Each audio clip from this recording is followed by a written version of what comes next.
So we've developed an idea, or we've understood the concept of a project. What is a project? Now, in order to ensure that this project that we have, regardless of the type, the nature of the project, we want to ensure that this idea that we have, or that something that we need to create or do, we actually get it done. We need to manage these resources, and we need to manage the sequence of steps to ensure the delivery of this project. And this is where the term project management comes into play. So we've defined the project. What is a project? Which is the allocation of resources and a sequence of events or operations to deliver a specific outcome. This is the project.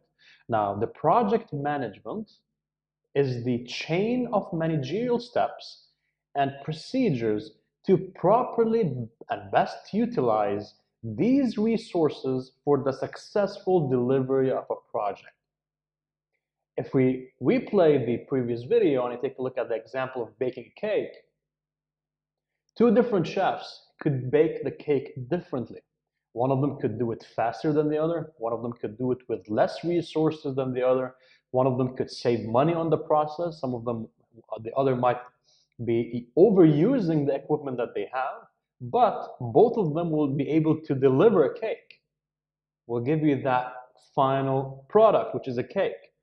So both of them, they have successfully delivered the project, but one of them is a better project manager than the other. Why? Because one of them was able to use the resources at hand in an effective, efficient way to ensure the successful delivery of the project.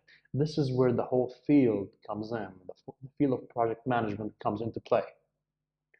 We are surrounded by projects, buildings, websites, stores, streets, cafes, all of them, they are forms of project. And you have people that are actually managing all of these things from the time of being an idea or a concept to the actual realization of that.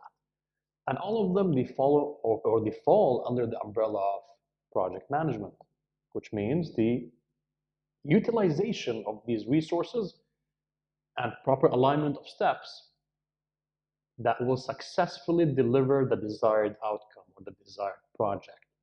And the resources that we have, they could include manpower, time, money, and the list goes on. Think about what it takes to build the house. Now, at this point, I want you to pause this video for a second. Just pause the video and think about what it takes to actually build the house and try to be as detailed as possible.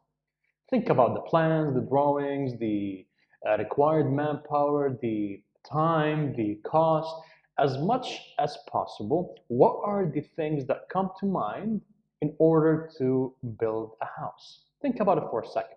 Now, as you progress through the course and as you build up on your knowledge base, you are going to refine this idea or refine the project of building a house, and by the time you get to the last part of the course, you will see this from a different perspective completely. At this current point, you might have random ideas about what it takes to build a house, or what are the proper sequence of events that you must follow in order to properly align the resources and the operations to build a house. It could be randomly arranged, but as you go through the course, you will put a frame for the proper sequencing and the proper allocation of the resources and operations to actually build the house.